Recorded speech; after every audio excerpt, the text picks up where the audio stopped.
Ralph, how long were you with the CIA? I was with them 25 years. I joined in 1952. I retired in 1977. What was your function? What was your job? I had a variety of jobs. I was a case officer on intelligence collection. I was a covert operator. I was involved in paramilitary operations. In the last 4 years with the agency, I was an analyst with the International Communism Branch. Paramilitary operations where? In Thailand and to a degree in Vietnam. How do you view the CIA? Let me rephrase that question. A good many of us do not have a clear picture of what the CIA does. I think many of us believe it is an intelligence gathering agency, that it gets information, that information becomes intelligence, and then it passes it on to key areas in the government. Is that an accurate impression? No, it isn't. It's my view, and it's supportable by all the evidence we can see in the Church Committee report and the Pike Committee report and other collateral information. The CIA is not an intelligence agency. It's a covert action agency. Covert action being overthrowing or supporting foreign governments. Another part of covert action is disinformation. And the American people, in my estimation, are the primary target audience of the agency's disinformation operation. And I view Vietnam, the entire Vietnam War, was brought to us, sold to us, by agency disinformation operations. When I say us, I mean the American people.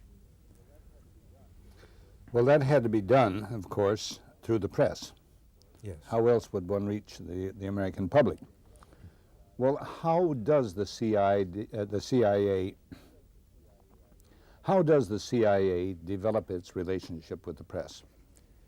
Well, it happens on many levels in many different ways. It could be a director of agency contact with a publisher, or it could be a lower-level agency employee with a lower-level person, or managing editor, per se, or it could be hiring agency people, and placing them in the news organization, or it could be giving information to a reporter and winning his goodwill. It could be just a friendship sort of basis. It sort of covers the skein of relationships that you can have, in any social situation. This relationship demands participation on the part of the press, though, does it not? Oh, of course. Well, how does it participate? It can participate in many ways. It can publish articles that the agency wants published. Knowingly publish it because the CIA wants it done, or unknowingly? Yes. Well, both. Knowingly most of the time, I would guess.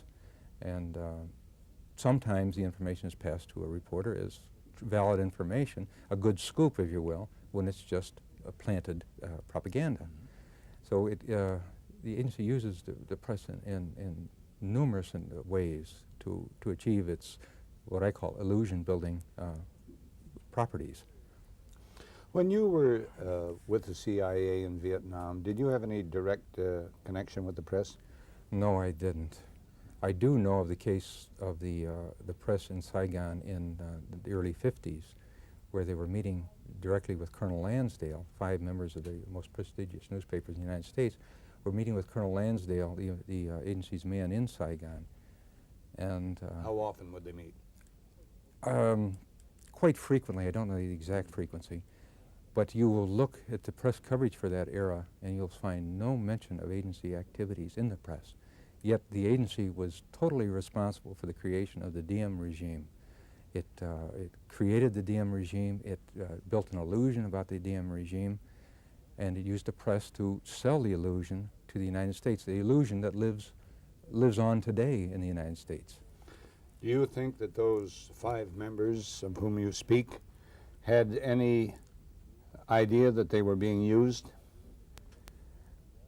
You have to, the atmosphere of those days where the press and the government were so in tune on the issues that I believe it was a very much a cooperative effort more than a using effort. The press viewed the situation as the government did, and both cooperated in putting across the stories. The CIA were good folks with which one could be associated?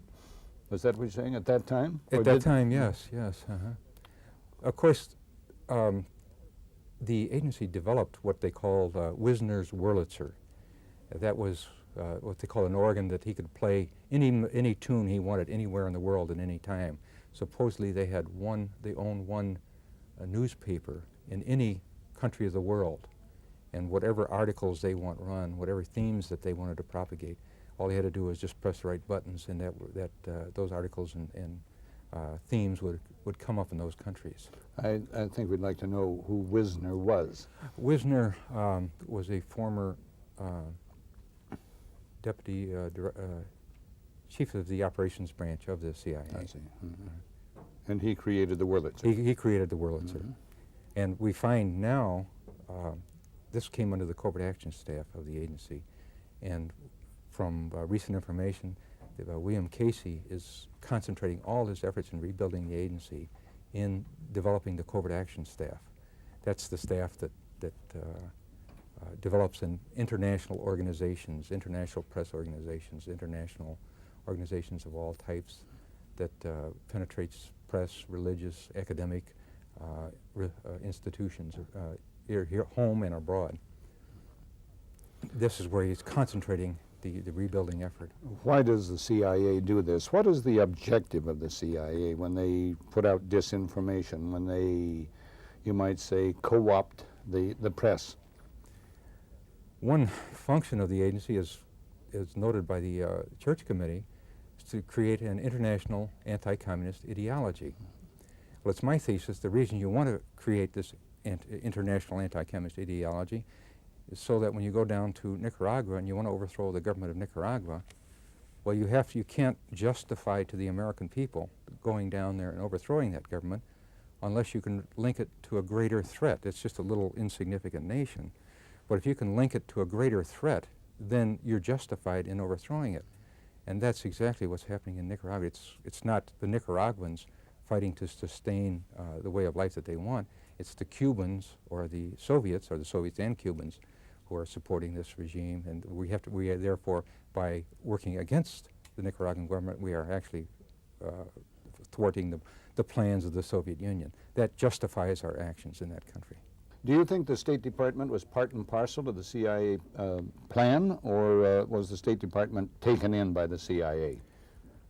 I think at the very highest levels of government, the National Security Council that directs the agency, probably a very small clique of people knew about it, but certainly at the working levels of the State Department, even Daniel Ellsberg, who I've talked to recently, said he had no idea, and he worked on the white paper, he had no idea that this was based on an agency covert operation. This is just one example of thousands that could be brought up. The agency routinely forges. Tell me another one, and do what? You were about some I can't talk about. Yeah. I'm afraid I just can't. I mean, under security restrictions, not to. But look at the white paper in El Salvador. It was based on the discovery of communist documents in El Salvador, and supposedly a leader of a small communist movement had gone around to Vietnam, had gone to West Germany, the PLO, all our presumed enemies in the world, and they'd all promised to support him. This document was discovered all at once, just as Reagan was taking office, and this would form the basis of a white paper on El Salvador. And many critics have pointed out the obvious fallacies within the white paper and the obvious forgery that it was. That's another one, and there are examples of doctored photographs that I can't talk about, and the planting of articles is a routine. It's a daily thing that goes on. You have a theme that is developed, the anti-communist ideology. So you constantly are planting articles in newspapers in one country, and you pick it up and replay it in another country. And you use the techniques of white, gray, and black propaganda. What's that mean? White propaganda is more or less a U.S. government statement. Everybody recognizes it as such. Gray propaganda is a statement, the sourcing is not quite clear, it's fuzzed up. Black propaganda would be if the agency would put out something, say, from the Communist Party of China and make it appear authentic. One good example of this During the Cultural Revolution in China, the agency, through its radio transmitters on Taiwan, would come in at the tail end of radio broadcasts, mainland radio broadcasts, and they would pretend that they were just continuations of the program, and they would say, well, the situation is terrible in China. You know, there's a uproar, the upheaval of the Cultural Revolution. Well, there's sort of a playback on this in that the agency, Foreign Broadcast Information Service, was picking up those broadcasts, and they thought this information to be authentic, and they were disseminating it to the intelligence community, and the intelligence community was saying, estimating the situation based on agency disinformation.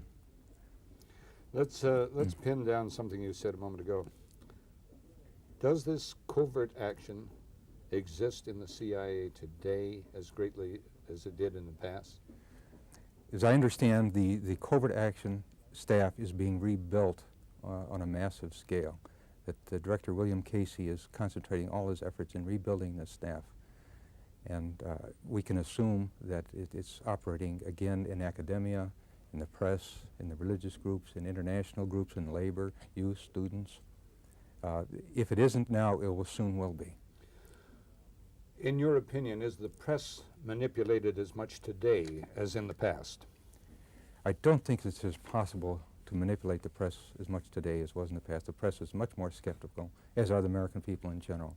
It'd be more difficult to do it, yet I'm sure that in some areas, of course, it is being manipulated. I think you've answered my question in part already, but the public, in your opinion, cannot be hoodwinked as easily as they were in the past. Is that what you're saying? Right. I don't think they can be hoodwinked as easily. However, some of the illusions of the past continue, and one of those illusions is what the Vietnam War was all about. Well, do you think with the manipulation of the press, which you have explained and which you believe still goes on to a degree, do you think another war such as Vietnam could be sold to the American people? Not nearly so easily. I think it could be done, but it would take a more sustained effort, more across-the-board effort. I think there's a lot of skepticism out there, and it would be very difficult to sell, but it could be done.